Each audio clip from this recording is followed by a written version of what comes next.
C'est un thriller, donc c'est assez, je veux dire, palpitant. On est un peu sur la théorie du complot avec beaucoup d'intrigues, etc.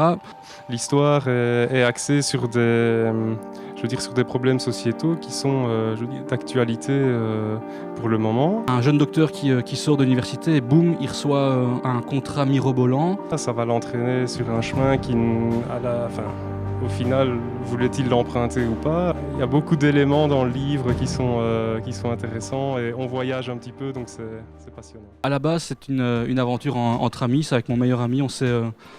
On s'est découvert la même passion et on s'est dit sur un peu un délire, on écrirait bien une histoire ensemble et c'est comme ça qu'est née l'aventure. On a trouvé une petite histoire à écrire au début qui s'est développée, puis à la fin, on a réussi à pondre un roman qui se tient, qui est bien. Et puis la collaboration en soi a été en fait très facile parce qu'on se connaît très bien, on a confiance 100% l'un dans l'autre, donc on pouvait se faire des commentaires tout à fait francs et on a vraiment grandi très fort de ça. Un partage, quoi. On s'envoyait des vannes tour à tour et on a appris au fil des ans, ça a pris quand même 4-5 ans. Et puis maintenant, on est au résultat et je dois dire que c'est un peu dur à réaliser, quoi. C'est vraiment chouette. En fait, le roman se structure sur plusieurs histoires parallèles.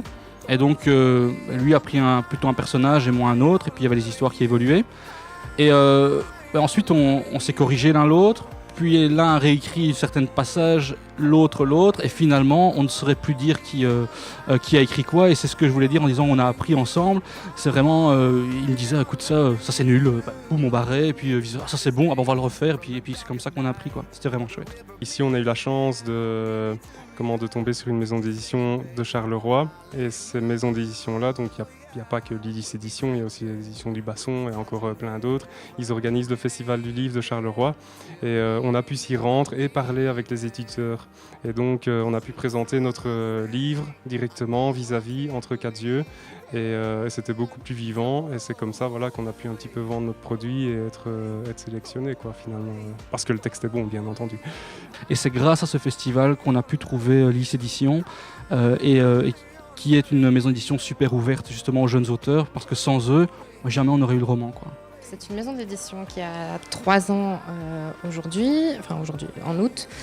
Nous avons décidé de monter cette maison d'édition parce que nous en avions un peu assez de se faire arnaquer. Donc on a décidé de nous y mettre nous-mêmes et de promouvoir la culture à Charleroi. Alors nous avons maintenant 21 titres à notre actif. Nous sortons 7 titres par an. Et donc nous avons Claude Rappé, un enfant de 11 ans qui vient d'écrire son premier livre. Et nous commençons à privilégier plus les Carolos pour justement continuer dans la ligne de conduite qu'on s'est donnée.